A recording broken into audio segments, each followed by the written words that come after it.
তো সবাই পড়ে এসেছো তো? স্যার আসবো? তুমি এত দেরি করে কেন দিয়া? আমি তোমার জন্যই অপেক্ষা করেছিলাম। না মানে আমরা সবাই অপেক্ষা করেছিলাম, সবাই ব্যাচে আসবে, তারপর তো পড়া শুরু হবে। আরে দিয়া, তুমি পেছনে বসছো কেন? সামনে এসো, একদম সামনে বসবে, আমার চোখের সামনে, নইলে আমি তোমাকে ভালো মতো দেখবো কি করে? না মানে তুমি ভালো মতো পড়াটা বুঝবে কি করে? একে তো তুমি লেট করে এসেছো, সামনে না বসলে পড়া বুঝতে পারবে না, তাই তুমি সামনে বসবে। ঠিক আছে স্যার। স্যার জানেন, দিয়া আর্ট কম্পিটিশনে জিতে গেছে।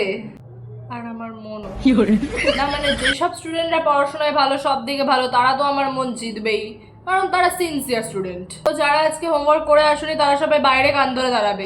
স্যার আমি না ডান্স ক্লাসের জন্য আজকে হোমওয়ার্কটা করতে পারিনি। ঠিক আছে, কোনো ব্যাপার না, একদিন হোমওয়ার্ক না করলে কিচ্ছু যায় আসে না। আমিও ছোটবেলায় কত হোমওয়ার্ক করিনি, কোনো ব্যাপার না।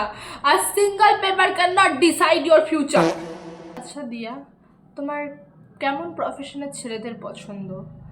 না মানে আমি জিজ্ঞাসা করছিলাম কারণ এটা আমাদের একটা শিক্ষার পার্ট, তো আমরা জানতেই পারি এখানে। তো তোমার কেমন প্রফেশনের ছেলে পছন্দ, যেমন মানে টিচার টাইপের পছন্দ নাকি?